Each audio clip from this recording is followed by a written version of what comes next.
সুনীল গঙ্গোপাধ্যায়ের লেখা কবিতা কেউ কথা রাখেনি, কেউ কথা রাখেনি। ৩৩ বছর কাটলো, কেউ কথা রাখেনি। ছেলেবেলায় বষ্টমী তার আগমনী গান হঠাৎ থামিয়ে বলেছিল, শুক্লা দ্বাদশীর দিন অন্তরাটুকু শুনিয়ে যাবে।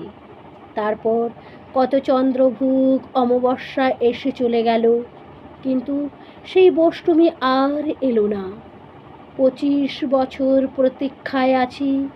মামাবাড়ির মাঝি নাদের আলী বলেছিল, বড় হও দাদা ঠাকুর, তোমাকে আমি ৩ প্রহরের বিল দেখাতে নিয়ে যাব।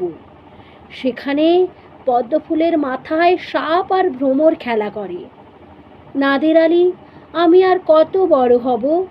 এই ঘরের ছাদ ফুঁড়ে আকাশ স্পর্শ করলে তারপর তুমি আমায় ৩ প্রহরের বিল দেখাতে নিয়ে যাবে? একটাও রয়্যাল গুলি কিনতে পারিনি কখনো।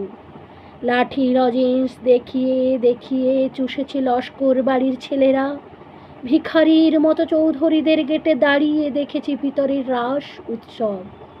অবিরল রঙের ধারার মধ্যে সুবর্ণ কঙ্কন পরা ফর্সা রমণীরা কতবার আমোদে হেসেছে। আমার দিকে তারা ফিরেও চায়নি। বাবা আমার কাঁধ ছুঁয়ে বলেছিলেন, দেখিস একদিন আমরাও। বাবা এখন অন্ধ, আমাদের দেখা হয়নি কিছুই।